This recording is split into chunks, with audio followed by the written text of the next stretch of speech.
Lucila evita contar episódios de sua presumida vida anterior, quando na presença de estranhos. Lucila, algumas vezes, declara que os seus pais da vida anterior eram muito melhores do que os da sua presente existência.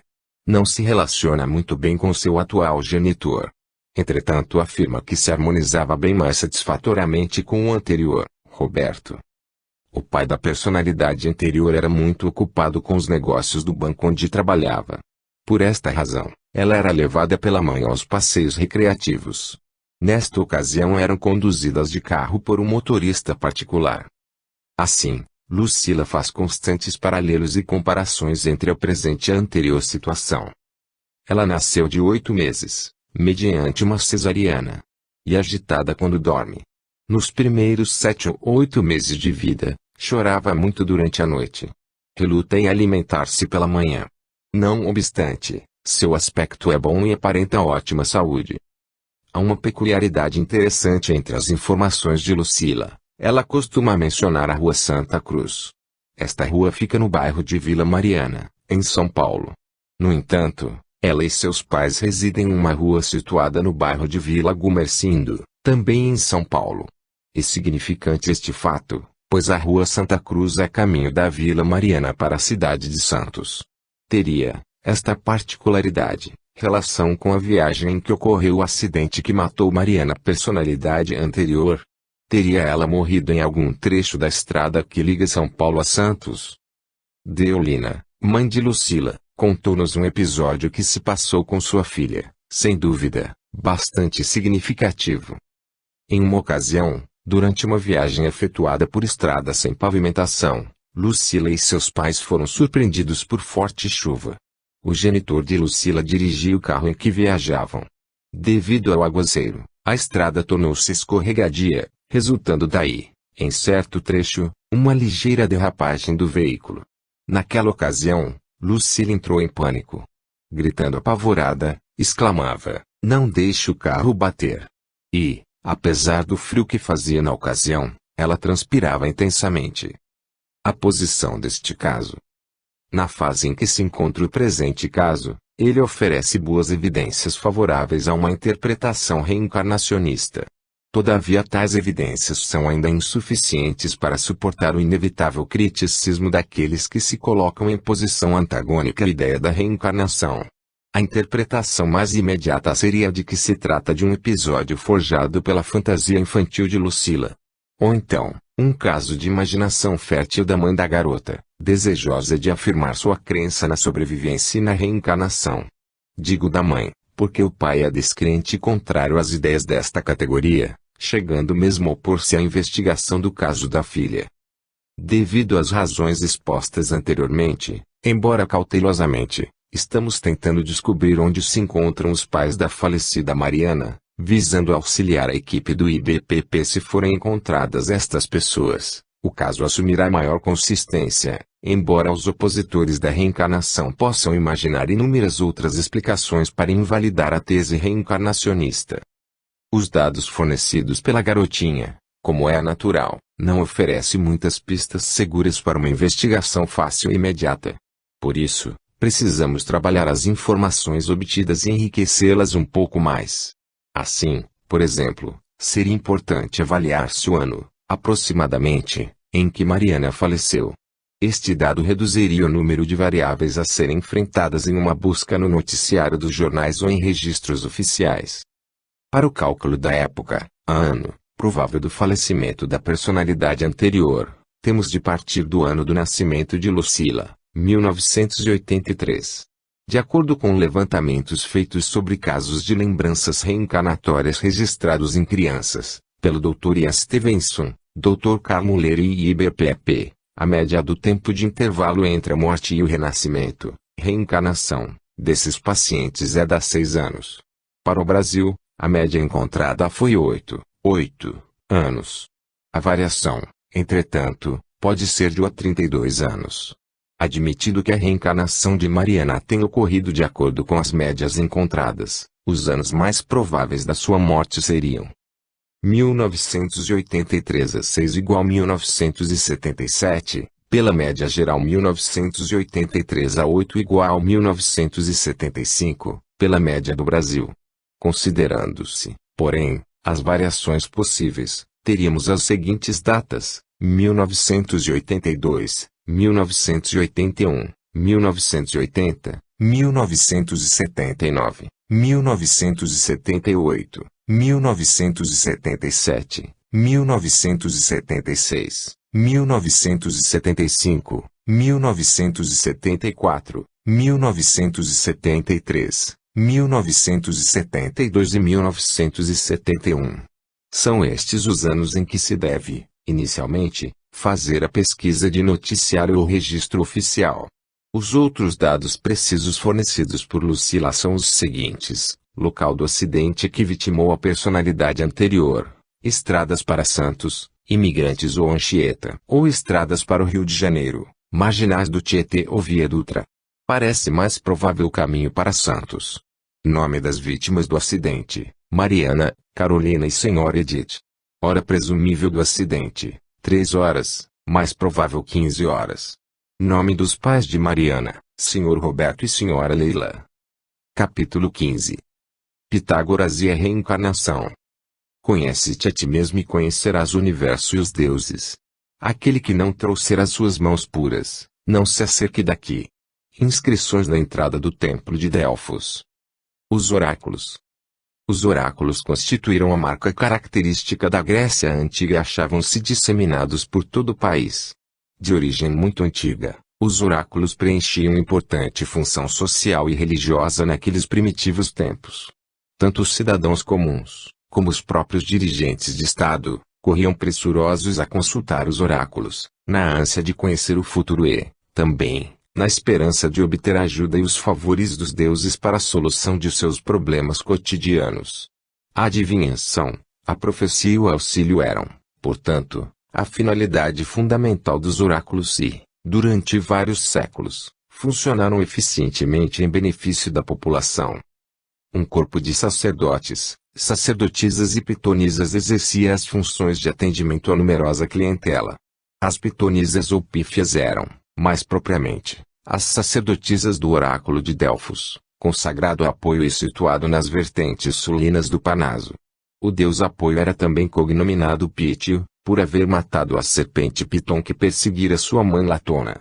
A serpente, depois de morta, foi esfolada e sua pele serviu para cobrir a trípode sobre a qual se sentava a pitonisa de Delfos.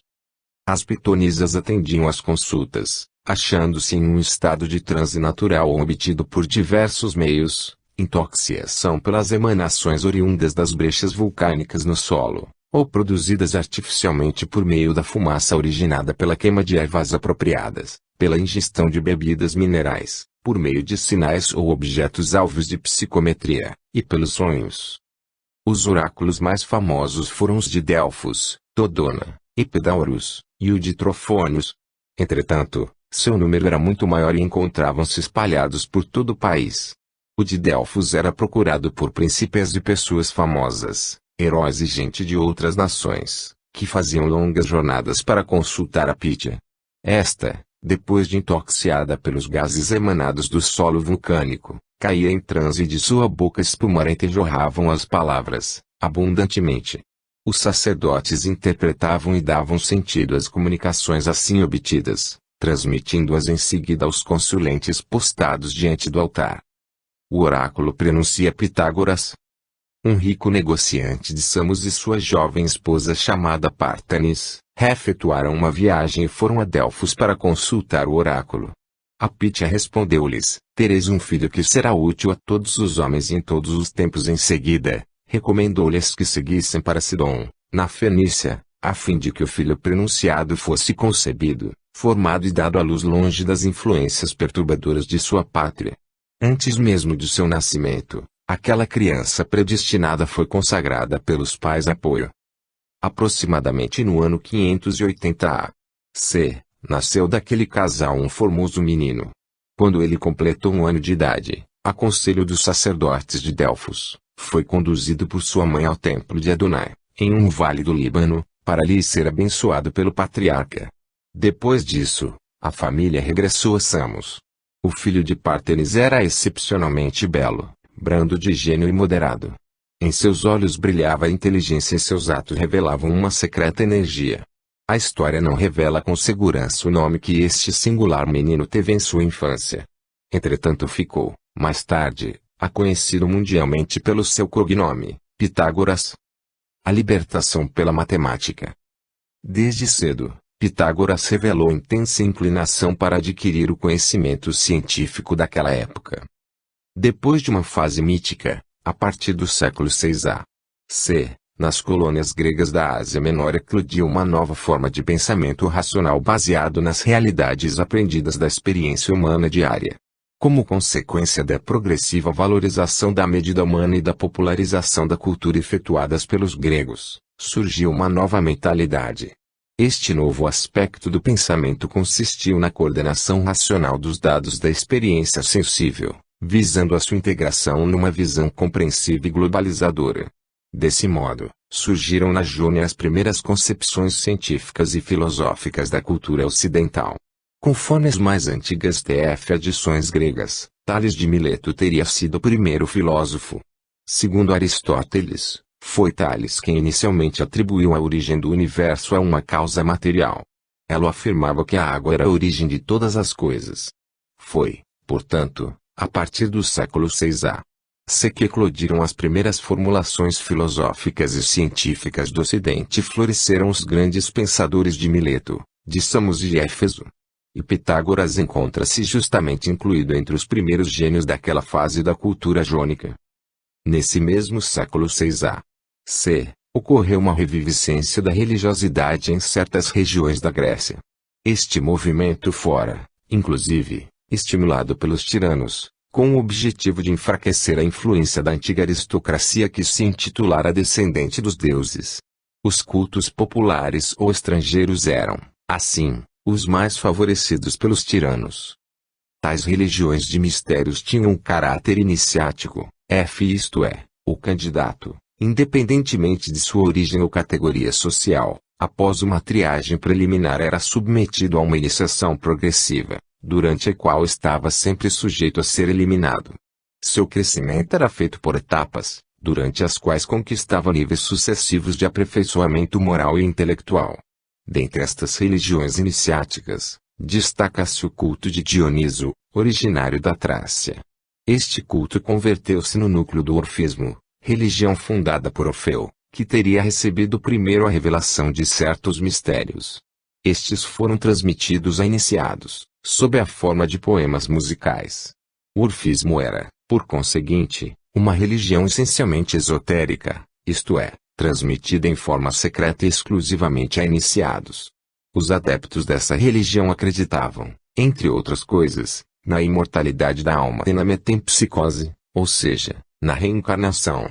Entretanto, a metempsicose parecia admitir a possibilidade da transmigração da alma humana para os corpos de outras espécies vivas. Mediante a metempsicose, a alma alcançaria paulatinamente a sua purificação, até retornar à sua verdadeira pátria, que seriam os níveis da espiritualidade superior. Para alcançar sua libertação do ciclo das reencarnações, o homem precisaria da ajuda de Dioniso. As práticas ensinadas pelo culto deste deus proporcionariam os meios para alcançar a libertação. Pitágoras de Samos, que era um iniciado, introduziu profundas modificações no orfismo. Em lugar da via prescrita pela doutrina de Dioniso, Pitágoras colocou a matemática como a via para a libertação. Mas a matemática ensinada por Pitágoras difere inteiramente da que conhecemos em nossos dias. Era um conjunto de conhecimentos que pretendiam revelar a verdadeira natureza do homem e do cosmo, associados a noções de geometria e física ainda incipientes e próprias daqueles tempos primitivos. Quem pode fornecer-nos uma ideia mais clara acerca da ciência desenvolvida e ensinada por Pitágoras aos seus discípulos? Eduard Schur em seu clássico, Os Grandes Iniciados. Essa ciência dos números era conhecida, sob diversos nomes, nos templos do Egito e da Ásia. Como ela fornecia a chave de toda a doutrina, escondia-na cuidadosamente aos olhos do vulgo. As cifras, as letras, as figuras geométricas, ou as representações humanas que serviam de sinais nessa álgebra do mundo oculto, só pelo iniciado eram compreendidos. Este não lhe descobriu sentido, senão depois de ao adepto ter sido deferido o juramento do silêncio. Pitágoras formulou essa ciência, em livro escrito pelo seu próprio punho, intitulado Hierólogos, a Palavra Sagrada. Dele nada chegou até nós, mas os escritos posteriores dos pitagóricos, Filolau, Arquitas e Hierócles, os diálogos de Platão ou tratados de Aristóteles, de Porfírio e Jábico, tornam-nos conhecidos os seus princípios. Se se tem conservado letra morta para os filósofos do nosso tempo é que se não pode compreender o seu sentido e o seu conteúdo, senão pela comparação de todas as doutrinas esotéricas do Oriente. Churé, Eduard, Os Grandes Iniciados, 1952, segundo tomo, páginas 57 a 58. As viagens. Pitágoras fora estimulado pelos seus pais a adquirir a cultura daquela época, para o que lhe demonstrara a viva inclinação desde a infância. Por esta razão, pôde conviver em sua juventude com sacerdotes e com sábios de Samos, que fundaram na Jônia as primeiras escolas onde eram ensinados os princípios da física. Entre os 18 e 20 anos de idade já teria absorvido os ensinamentos de Hermódamas de Samos, de Ferécides de Cirus, de Tales e Anacimandro de Mileto. Entretanto, Pitágoras não se sentia ainda satisfeito. Sua alma aspirava a adquirir conhecimentos mais profundos, que o levassem sem contradições a encontrar a verdade absoluta. Achando-se, certa ocasião, mergulhado em profunda meditação, buscando a solução para os problemas com os quais seu cérebro ainda jovem lutava para resolver, Pitágoras recordou-se do episódio em que ele fora levado ao Vale do Líbano, ao templo de Adonai. Reviu-se como uma criancinha no colo de sua mãe, Pártanis, entre montanhas colossais e densa floresta de onde se contemplava um rio cujas águas tombavam em um desnível, formado belíssima cascata. Colocada de pé em uma espécie de terraço assombreado por grandes árvores de cedro, sua mãe tinha frente um majestoso sacerdote aureolado por ampla barba branca e alvos cabelos rodeando a elevada fronte calva. O hierofante sorridente pronunciava palavras graves que ele, ainda muito novo, não entendia. Sua mãe, porém, sempre lhe relembrava as frases do sacerdote de Adonai, ditas naquela ocasião. Ó mulher da Jônia, o teu filho será grande pela sabedoria, mas lembra-te de que os gregos ainda possuem a ciência dos deuses, a ciência de Deus só se encontra no Egito. Ao virem à sua memória estas palavras em mistura com a lembrança daqueles momentos, Pitágoras teve uma compreensão nítida do seu sentido. Decidiu-se, então, a ir para o Egito em busca da ciência de seus sacerdotes. O tirano de Samos, Polícrates, deu-lhe uma carta de recomendação ao faraó Amasis. Este apresentou Pitágoras aos sacerdotes de Mênfis, mas eles relutaram em recebê-lo. Os sábios egípcios tinham os gregos como levianos inconstantes, por isso desconfiavam dele. Submeteram-no às mais duras provas iniciáticas, mas Pitágoras venceu-as todas, demonstrando uma firmeza, uma coragem e uma resistência que surpreenderam os hierofantes egípcios e terminaram por levá-lo a conquistar o mais elevado nível do sacerdócio de Mênfis. Quando Pitágoras se dispunha a voltar à Grécia, depois de haver absorvido todo o saber da ciência egípcia, viu o Egito ser invadido por Cambises. O déspota persa assistiu ao massacre do povo egípcio, à humilhação do faraó psamético e de toda a sua corte. Os sacerdotes foram presos e levados para a Babilônia. Pitágoras foi junto com eles, por ordem de Cambises. Na ocasião em que Pitágoras chegou à Babilônia, 3 diferentes religiões ali conviviam no alto sacerdócio babilônico, a dos antigos sacerdotes caldeus, o culto mágico persa, e o da elite judaica em cativeiro, cujo profeta Daniel foi primeiro-ministro, sucessivamente, de Nabucodonosor, Baltazar e Ciro. Em meio a este ambiente, Pitágoras ampliou ainda mais os seus conhecimentos e sua já vastíssima experiência. Como diz, ainda, Eduard Churé. Após a sua iniciação egípcia e caldaica, o filho de Samos sabia bem mais que os mestres de física e que nenhum grego, padre ou laico do seu tempo. Conhecia os princípios eternos do universo e as suas aplicações. A natureza abrira-lhe os seus abismos, os espessos véus da matéria rasgavam-se sob os seus olhos para lhe mostrarem as esferas maravilhosas da natureza e da humanidade espiritualizadas. Opus City. Página 23. O regresso. Após 34 anos de ausência, dos quais os últimos 12 anos como prisioneiro dos babilônios, Pitágoras logrou sua libertação. Demóstenes, seu amigo e médico do rei dos persas, obteve-lhe a permissão para voltar a Samos. Todo mundo acreditava morto, exceto sua mãe. Esta nunca duvidara do oráculo de Delfos. Tinha certeza de que seu filho voltaria transformado em um sábio e grande benfeitor, capaz de iluminar os homens com a sua divina ciência. Todavia, pouco tempo poderia ficar em Samos. Sua terra estava oprimida por um sátrapa tirano que a reduzira à miséria e à decadência total. Por isso Pitágoras e sua mãe, Pártanis, fugiram de lá, levando os seus haveres. Foi para a Grécia onde, após peregrinar por todos os templos, dirigiu-se a Delfos e ali conviveu um ano instruindo seus sacerdotes e a pitonisa Teocleia.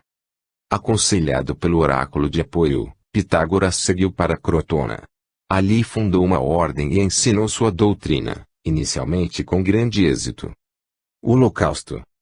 Pitágoras viveu em Crotona durante os 30 últimos anos de sua vida. Casou-se com uma jovem discípula de nome Teano.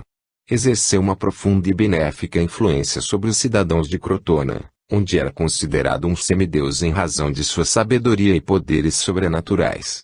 Organizou uma escola iniciática, da qual obteve os elementos para formar o Conselho dos 300, cujo objetivo era orientar, religiosa, científica e politicamente o governo de Crotona. Dentre os inúmeros candidatos à escola pitagórica, havia um indivíduo que, devido ao seu gênio violento e impetuoso, não logrou ser admitido à confraria pitagoriana. Seu nome era Silo. Vendo-se preterido, revoltou-se contra o mestre e passou a votar-lhe profundo rancor. Silo, por meio de ardis escusos, vis intrigas e falsas acusações, conseguiu levantar os ânimos dos crotonenses contra Pitágoras e seus discípulos. Segundo a versão de Diógenes de Laércio, em uma tarde em que 40 discípulos da ordem se encontravam reunidos na residência de Milo, viam-se cercados por uma turba enfurecida e assolada por Silo. Achando-se o mestre em companhia dos 40, estes procuraram defendê-lo, barricando as portas.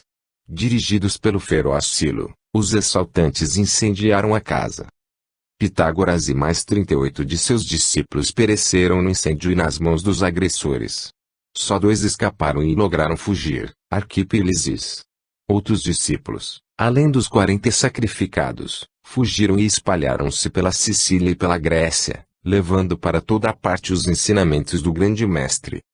Lisis legou-nos um poema imortal denominado Os Versos Dourados dos Pitagorianos, verdadeira maravilha de sabedoria e orientação segura para a libertação do homem.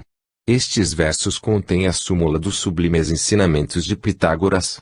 Em 1813, Fabre d'Olivetti publicou sua tradução francesa, diretamente do grego, sob o título Les vers dorés de Pythagore. Metempsicose e Reencarnação. O costume predominante das escolas iniciáticas da antiguidade era proporcionar 2 tipos de ensinamento, um esotérico, ministrado aos discípulos graduados, à medida em que iam sendo promovidos às sucessivas categorias. O outro era destinado aos profanos e iniciandos, era o esotérico. O ensino esotérico continha as verdades reais e corretas, fruto de uma sabedoria secular que era passada, sob estrito segredo, de mestre a discípulo. Seus detentores chamavam-se iniciados. O ensino esotérico continha um aspecto impreciso e aproximado, quando não propositalmente adulterado, das verdades esotéricas e era ensinado ao vulgo ignorante.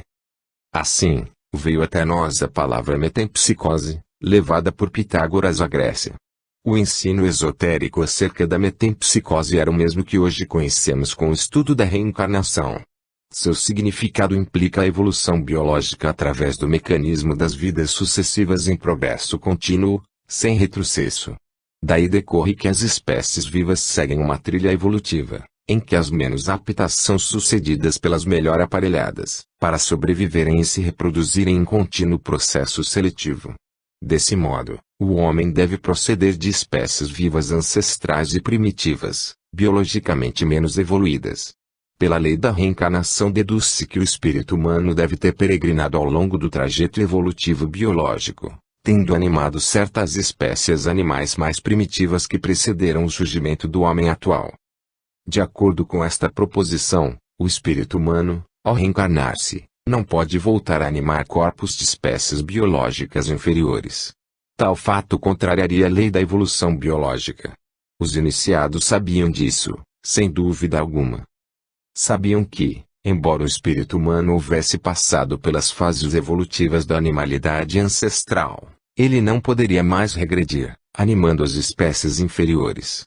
Era este o significado esotérico da palavra metempsicose, ensinada aos iniciados.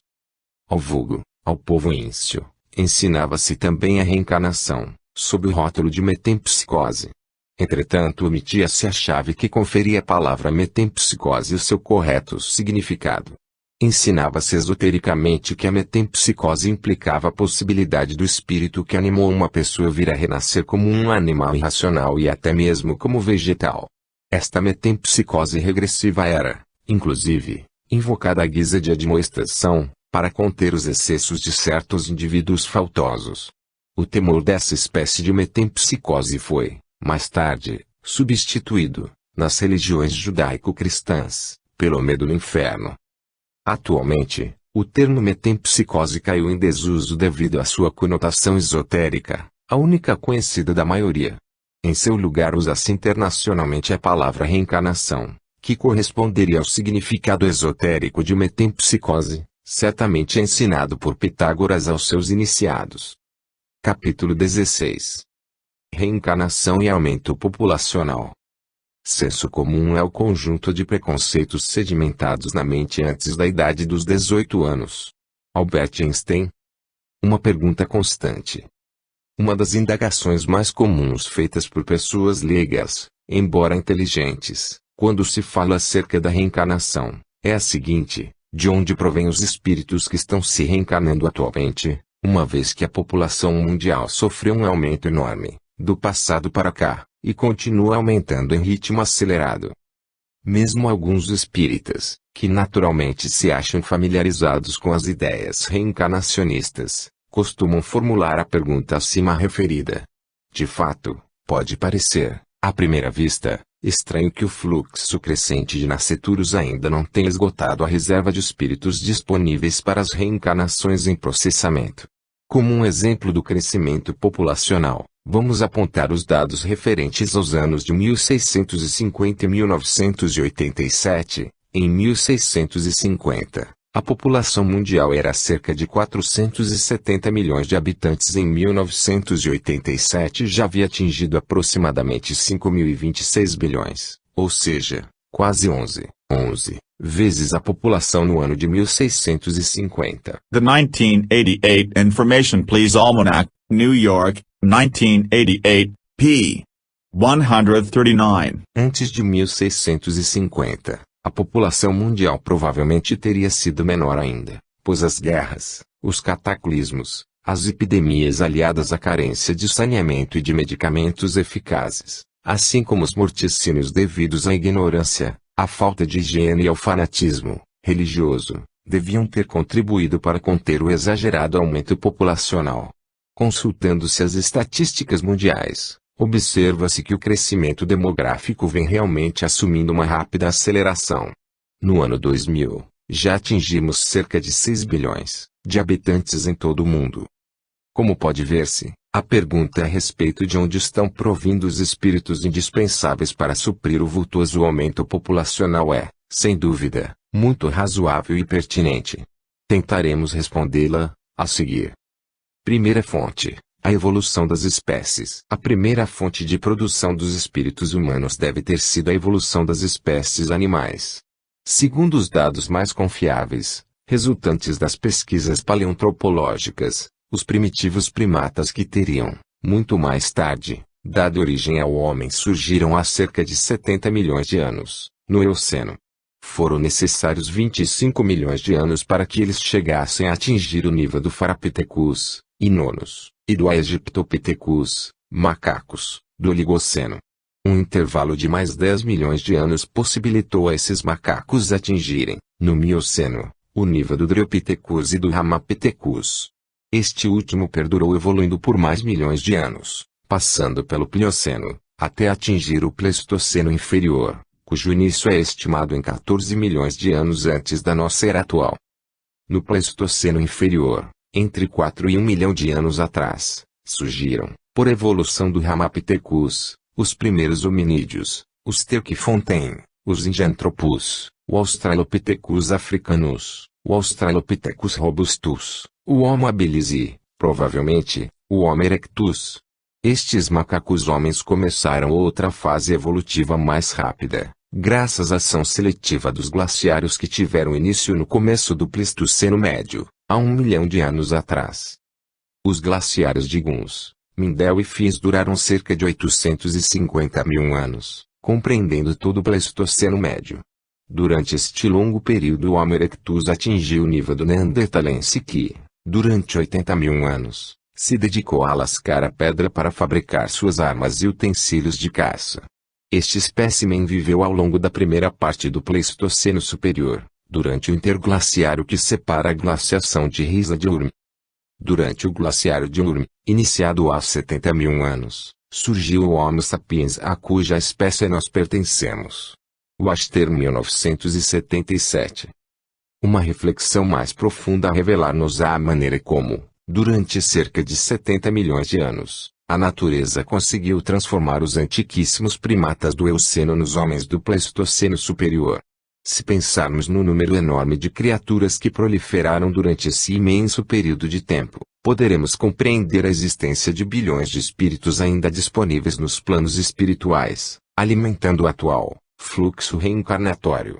Segundo o respeitável guia de Chico Xavier, o Espírito Emmanuel, a informação a este respeito é a seguinte: mais de 20 bilhões de almas conscientes desencarnadas, sem nos reportarmos aos bilhões de inteligências subhumanas que são aproveitadas nos múltiplos serviços de progresso planetário, cercam o domicílio terrestre, demorando-se em outras faixas de evolução. Xavier, F.C., 1952, Roteiro, Capítulo X. De acordo com a informação de Emmanuel, em 1952 existiam em disponibilidade 20 bilhões de espíritos desencarnados.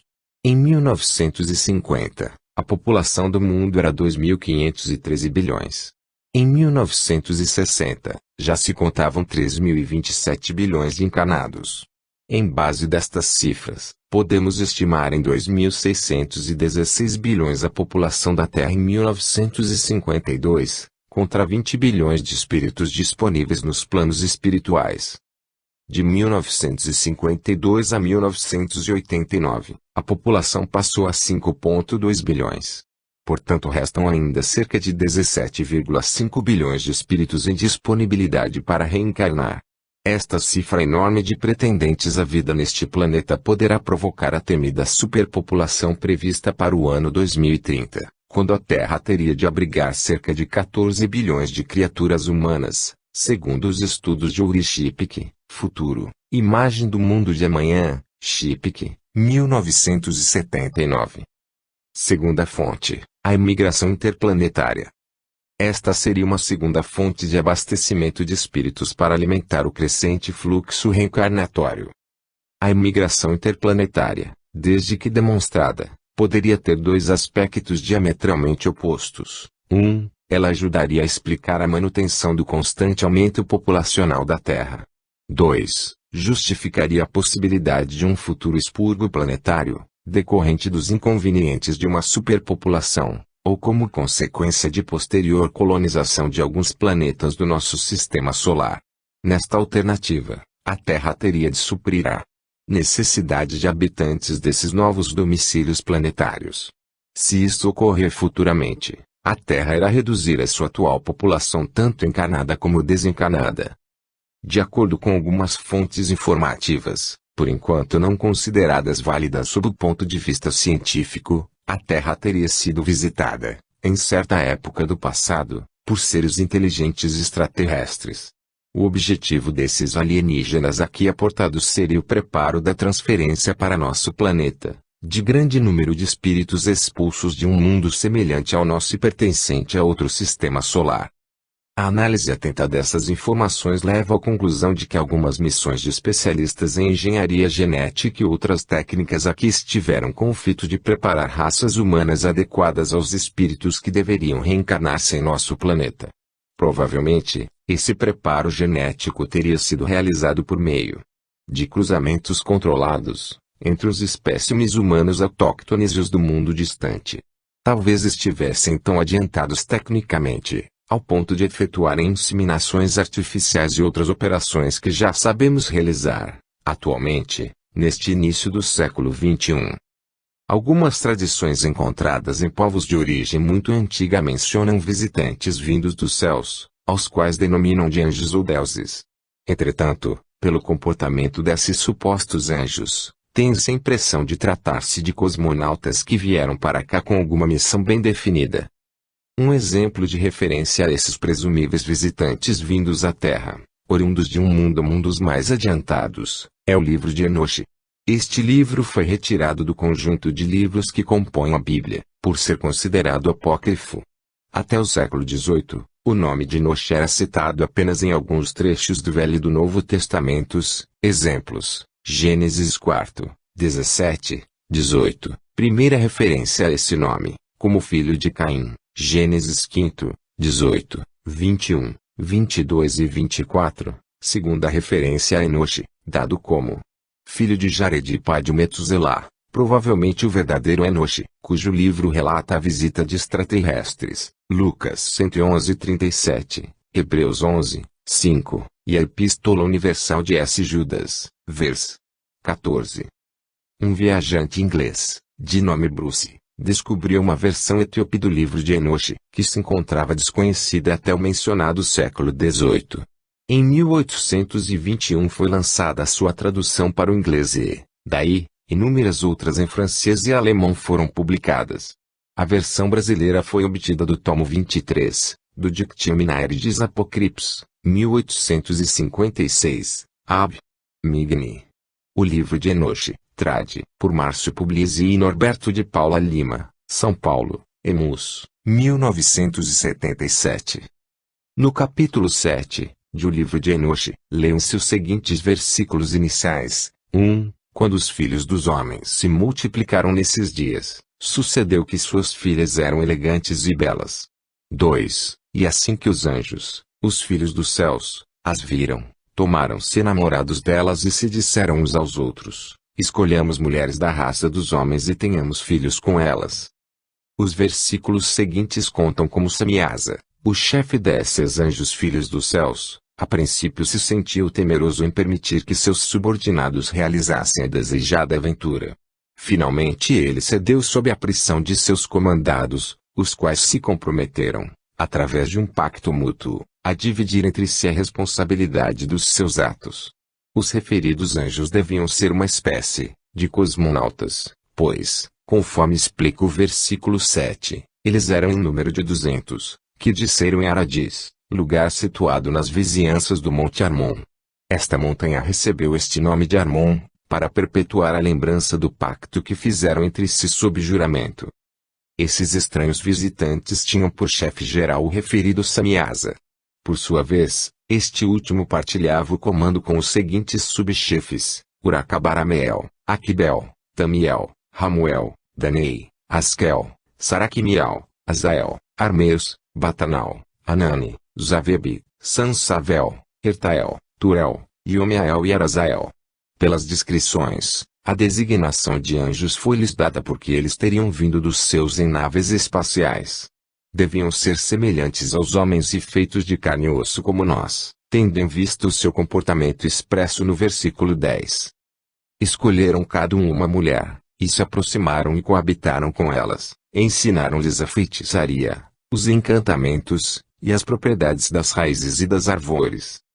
Ao que parece, a missão desses expedicionários cósmicos devia ter objetivos mais sérios e talvez se destinasse ao preparo prévio de uma raça híbrida que pudesse servir à reencarnação de espíritos emigrados de seu planeta de origem. Entretanto, a falta cometida por eles ao agirem incorretamente teve consequências desastrosas. Os filhos nascidos dessa hibridagem descontrolada eram de porte gigantesco. E possível que fossem animados por espíritos de hominídeos ainda não bem humanizados e ferozes, que tendo reencarnado em corpos fortes e agigantados, com cérebros melhores, passaram a cometer toda série de violências e barbaridades, inclusive a antropofagia.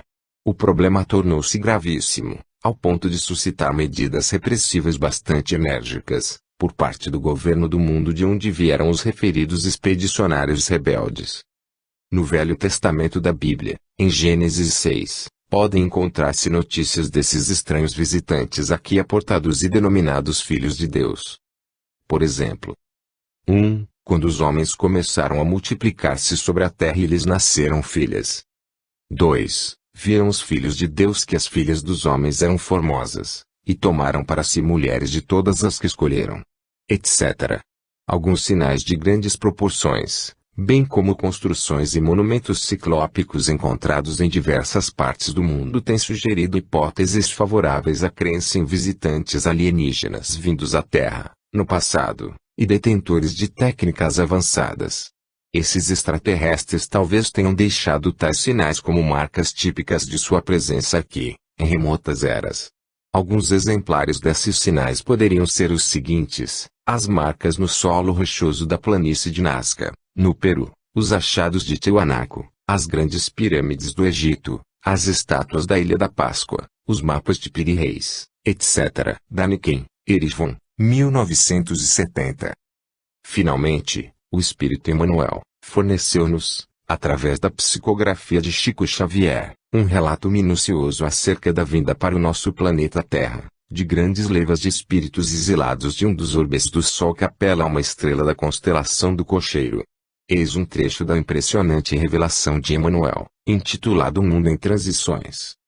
Há muitos milênios, um dos orbes da capela, que guarda muitas afinidades com o globo terrestre, atingira a culminância de um de seus extraordinários ciclos evolutivos. As lutas finais de um longo aperfeiçoamento estavam delineadas, como ora acontece convosco, relativamente às transições esperadas no século XX, neste crepúsculo de civilização. Alguns milhões de espíritos rebeldes lá existiam, no caminho da evolução geral, dificultando a consolidação das penosas conquistas daqueles povos cheios de piedade e virtudes, mas uma ação de saneamento geral os alijaria daquela humanidade, que fizera jus à concórdia perpétua, para a edificação dos seus elevados trabalhos. As grandes comunidades espirituais, diretoras do cosmos, deliberaram, então, localizar aquelas entidades, que se tornaram pertinazes no crime, aqui na terra longínqua, onde aprenderiam a realizar, na dor e nos trabalhos penosos do seu ambiente, as grandes conquistas do coração, impulsionando, simultaneamente, o progresso dos seus irmãos inferiores. Xavier, 1938. Parece que há uma certa congruência em todos os aspectos examinados até agora, concernentes à possibilidade de ter havido, em certas épocas do passado, uma imigração de seres humanos vindos de outro mundo habitado, para o nosso planeta. Este fato explicaria, inclusive, o aparecimento um tanto rápido da espécie Homo sapiens. Como procuramos demonstrar, não parece constituir um argumento eficaz contra a ideia da reencarnação e a aparente escassez de espíritos para atender ao crescente aumento populacional. Entretanto, a observação mais ponderável neste sentido está no fato de não haver ainda ocorrido uma interrupção significante dos nascimentos de bebês humanos, registrada em qualquer parte do mundo. Os que negam a realidade da reencarnação estão baseados apenas em opiniões que, embora respeitáveis, não se apoiam em pesquisas científicas sérias. O mesmo não ocorre com aqueles que aceitam a lei da reencarnação biológica. Estes estão solidamente alicerçados em evidências observacionais dos fatos positivos. Capítulo 17. A certeza da sobrevivência e da reencarnação mudará o nosso comportamento. Temos a religião apenas suficiente para fazer com que nos odiemos mutuamente, mas não suficiente para fazer com que nos amemos uns aos outros. Swift. Os sorrisos de incredulidade. Em 1961, o médico e professor catedrático de psiquiatria na Universidade de Virgínia, Dr. Ian Stevenson partiu rumo ao Oriente, levando um programa de pesquisa aparentemente absurdo para a época e para o meio acadêmico ao qual ele pertencia, Esse eminente médico e parapsicólogo objetivava investigar cientificamente os relatos de crianças que afirmavam recordar-se de presumíveis vidas anteriores. Em suma, o Dr. Ian Stevenson visava tirar a limpo as inúmeras informações recebidas da Índia, Burma, Tailândia, Ceilão, Turquia, Líbano, Sri Lanka e outros países, acerca de casos que sugeriam fortemente a possibilidade da reencarnação. Em fevereiro de 1972, o Dr. Ian Stevenson veio ao Brasil, a fim de estudar alguns casos de reencarnação aqui em São Paulo. Nesta ocasião ele nos contou, em conversa informal, 2 episódios bem significantes ocorridos no início das suas investigações.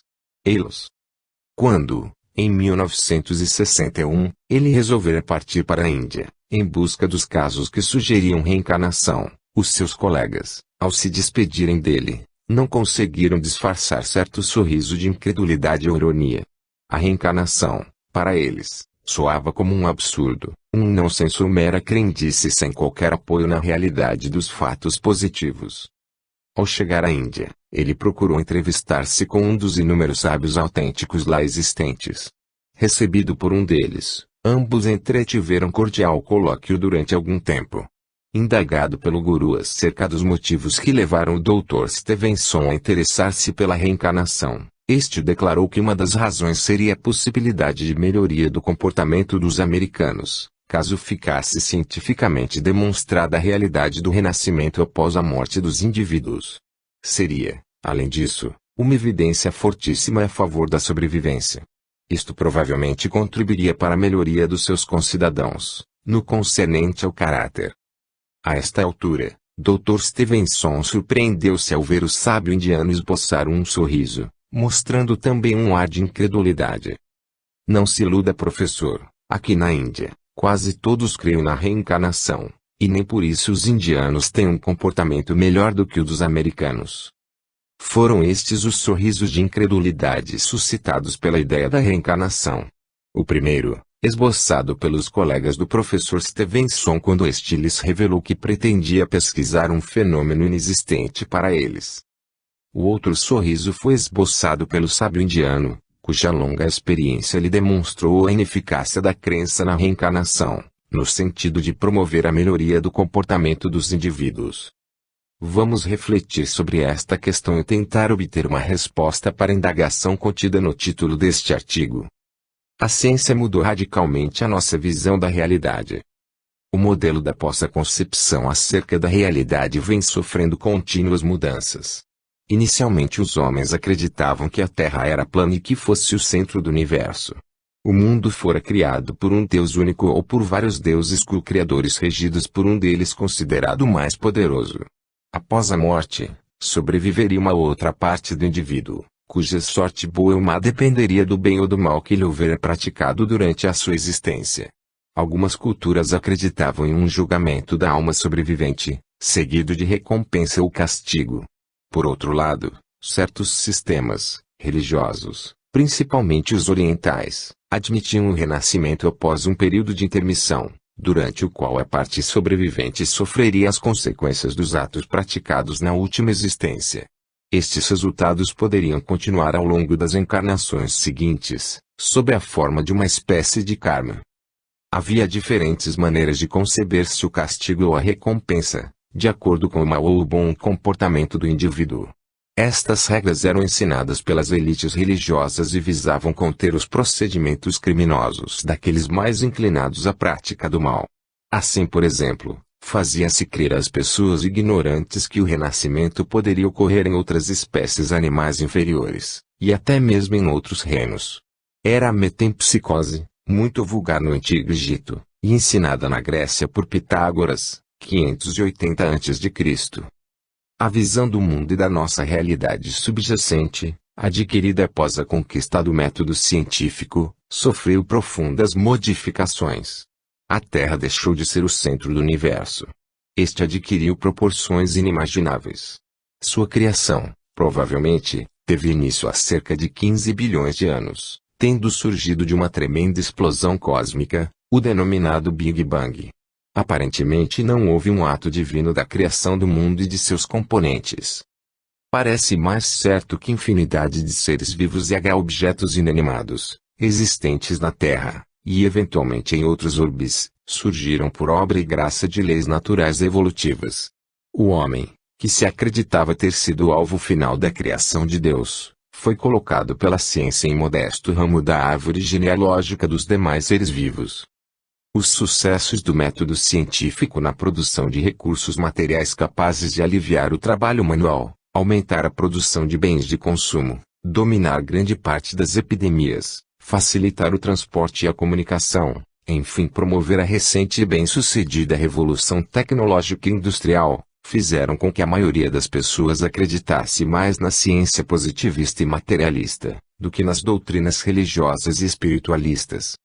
Ainda no século XX, tivemos a remanescente pregação das religiões judaico-cristãs, acerca das penas eternas para aqueles que transgredissem os divinos mandamentos mosaicos. Algumas dessas punições mostram-se muito mais terríveis e severas do que as perspectivas de um karma expiatório, preconizadas pelas filosofias religiosas reencarnacionistas do Oriente. Entretanto, nenhuma das perspectivas, colocadas em uma inexorável justiça após a morte, conseguiram frear os maus instintos, a rapinagem e a crueldade dos homens, inclusive daqueles que pregaram as tais presumidas verdades. Quando o ser humano se entrega ao domínio das paixões, dos vícios, das ambições e da maldade, nenhuma ameaça ou certeza das piores consequências consegue detê-lo. Será que a certeza científica positiva da sobrevivência e da reencarnação conseguirá realizar aquilo que a fé pregada por pseudo-representantes de Deus não logrou efetivar, apesar das apavorantes intimidações de um fogo eterno e sem esperanças de perdão? Se analisarmos cuidadosamente esta questão, iremos descobrir que o comportamento humano depende de um maior número de fatores, e não de apenas uma sorte de crença, ou até mesmo de uma sólida convicção originada, por exemplo, pelo conhecimento científico positivo da reencarnação. A ciência mudou, de fato e profundamente, a nossa visão da realidade. Essa mudança foi seguida por outras modificações no nosso comportamento, muito mais profundas do que teria ocorrido se houvesse acontecido apenas uma alteração em nossas crenças acerca da sobrevivência.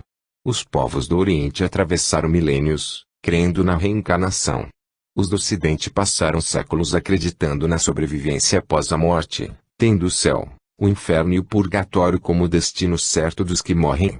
Entretanto, somente depois do advento do método científico, inaugurado há cerca de 300 anos e seguido pelo concomitante desenvolvimento tecnológico, é que passamos a ter mais conforto, mais facilidades na comunicação, no transporte, nos bens de consumo, na habitação, na saúde, na higiene, no saneamento, etc. E isso, sim, mudou imensamente a nossa vida e o nosso comportamento.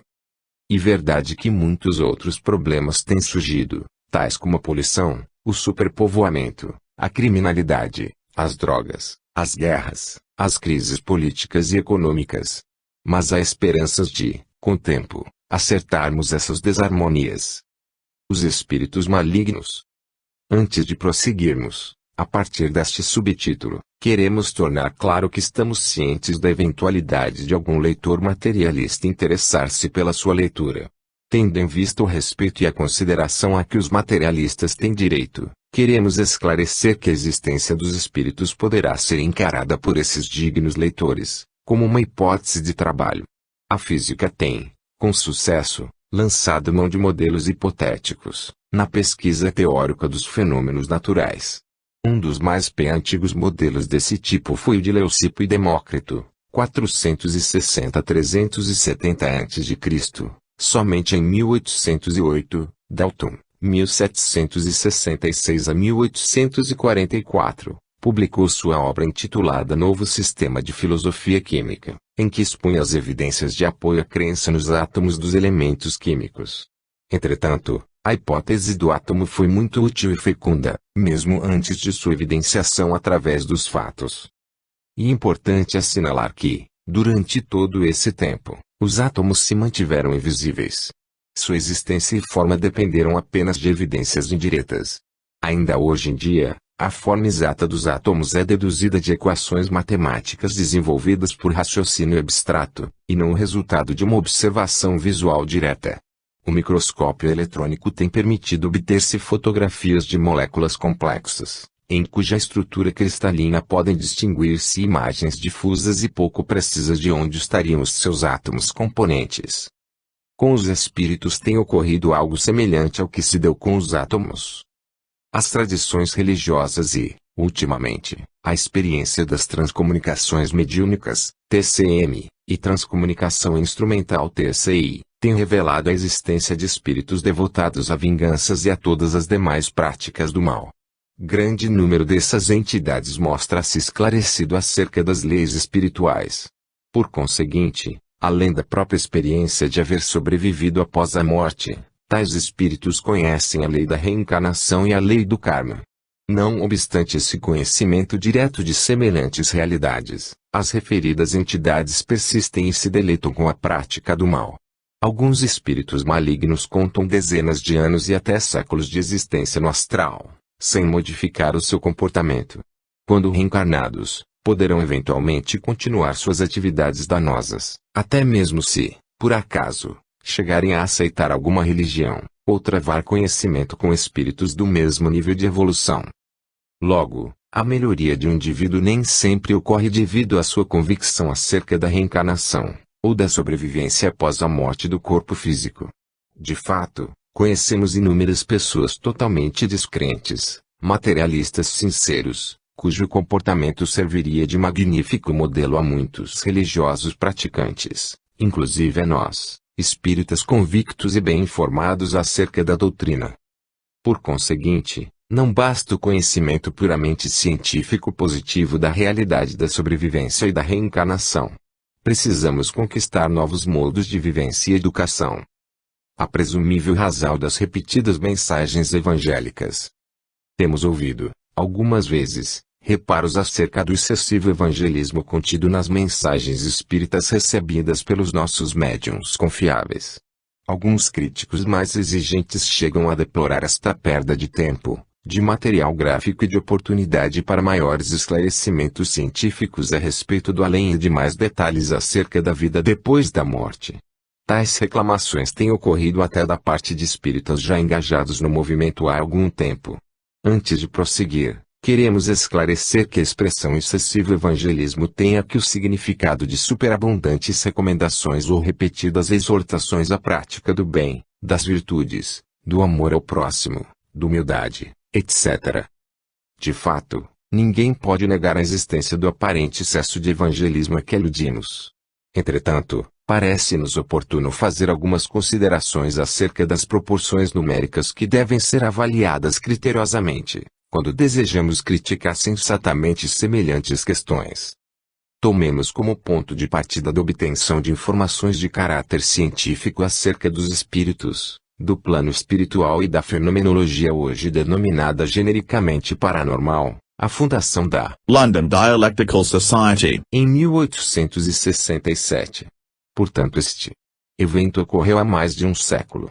De lá para cá, milhares de trabalhos, compreendendo livros e artigos, têm sido publicados a propósito do aspecto científico da extensa fenomenologia paranormal.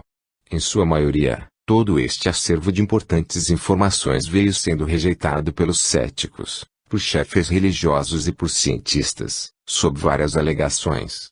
Inicialmente, evocou-se a fraude por parte dos médiuns, depois, os conchavos entre estes últimos e seus comparsas interessados em convencer e explorar os nécios. Finalmente, como último recurso, lançou-se mão de explicações paralelas reducionistas, quando as demais hipóteses não conseguiam anular as evidências registradas.